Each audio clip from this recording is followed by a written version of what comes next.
This is NDTV.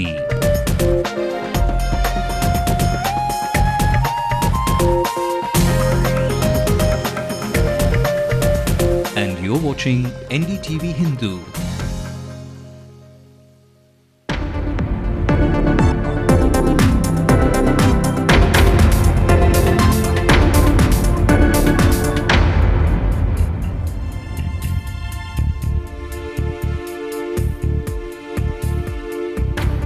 This is the stone-cold reality, a serious lack of hygiene at Chennai's government hospitals. Listen to this woman echoing the suffering of many. 2,000 people ride with free rickshaws.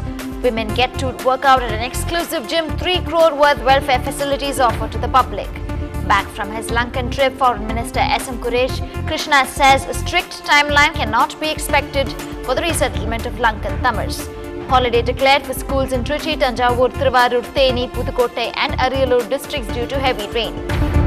Drainage chambers and new roads replace the sewage and the battered streets. Kalakshetra colony gets a makeover and NDTV Hindu impact. Has been solved, but there are certain work to be still done, like the roads have to be laid.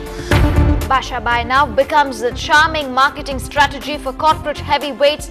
Watching a Rajini flick is the new crash course.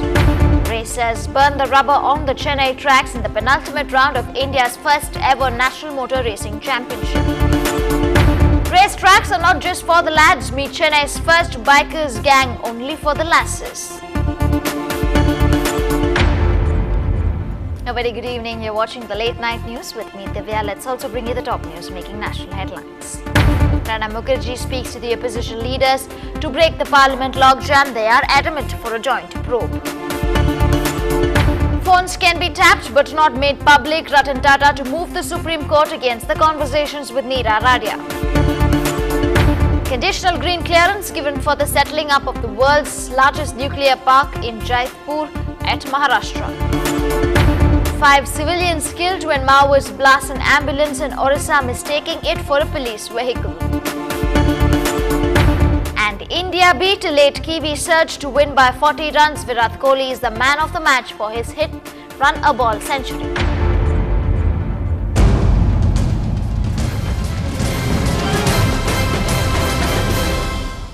Is the unhygienic, unbearable conditions at the government hospitals killing the patients or actually curing them? The increased risk of infections have become virtually a stone-cold certainty. Lokpriya blows the lid off each and every one of us to watch this shocking report. Kilpok Medical College Hospital has approximately 515 beds. Hundreds of patients from poor communities reach here every day for treatment. It is also home to Southern India's only treatment center for acid and burn injuries.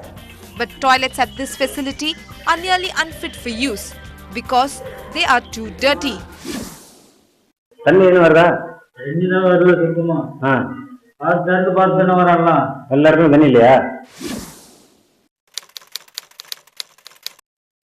The 1,271-bed Stanley Medical College Hospital serves the densely populated north of Chennai.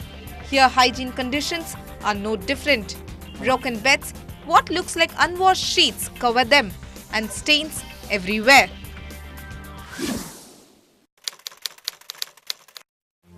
In comparison, the government-run hospital in the busy Roypeta area is better, but not as clean as patients would like it to be. 3 different hospitals, 3 pathetic excuses for hygiene and sanitation. That's what we have seen so far. Our last stop for today is the Government General Hospital at Chennai Central. Let's take a look inside to find out if there are any skeletons in this closet. Chennai's main general hospital, the busiest of all. Its new twin-tower block is among the finest in the city. Swanky, neat and spacious. But the scene inside its old buildings requires urgent attention. Toilet ரொம்ப worst. அந்த டாய்லெட்டில் தான் அந்த நீங்கள் work பண்ணுறது, injection, சிரிப்பு அதெல்லாம் அது உள்ளே போட்டால் செப்டிக் ஆகாதுங்களா? அதுக்குன்றது ஒரு டஸ்ட்பினில் போட்டு கவரில் கட்டி எடுத்துகிட்டு போய் தனியாக போடணும். எல்லாம் பாத்ரூம்லேயே போட்டு வைக்கிறாங்க. லஞ்சம் இவ்வளோ கொடுங்க, ஏமா கவர்மெண்ட் ஆஸ்பத்திரின்னு வரோம். ரொம்ப மோசமாக. But hospital officials say they are doing their part, whatever is possible. Because we have got sanitary workers, but it little less. And there are some vacancies for sanitary workers. Now we have got recruitment for 40, then another 40, another 43 phases we are going to take. So first phase over. Healthcare specialists say cleanliness should get top priority in hospitals. Government has contracted work at the Government General Hospital to a private agency, but in the recent past they've had problems with that agency. They've had to warn that agency, and as a consequence they're also looking at privatizing the entire cleaning operations of the government hospitals in the city.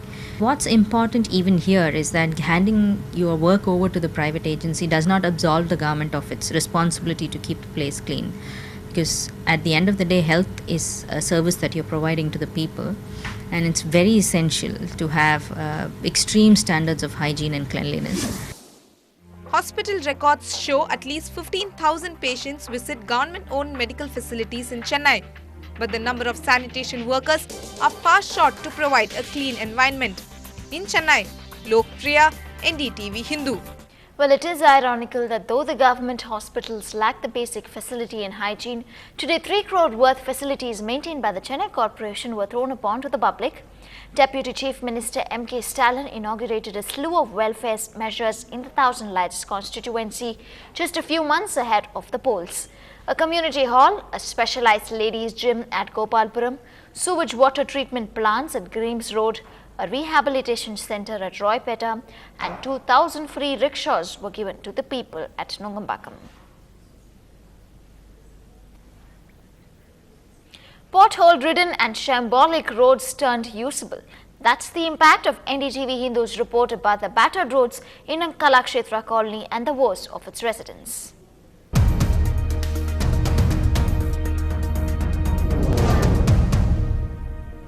Well, these visuals that you see on your screens are the plight of the residents of the Kamaraj Nagar in Kalakshetra colony before and after NDTV Hindu highlighted their terrible living conditions in one of the most posh localities. The Chennai Corporation is now on their toes, giving this place a virtual facelift. The visuals you see on your left is the area that was suffering from poor drainage and road conditions. In fact, sewage even seeped through a temple nearby. The corporation now has constructed a drainage chamber there to arrest the sewer overflow after the residents voiced their woes in our channel. A heartfelt gratitude to NDTV, its reporter, and also the concerned authorities for having taken such a speedy action in just a week's time. Hundreds of devotees were suffering to come to the temple, and we had lot of chaos happening. So our drainage system has been solved, but there are certain work to be still done, like the roads have to be laid. I think the whole event will take on fast, and we'll expect a better communication in the future.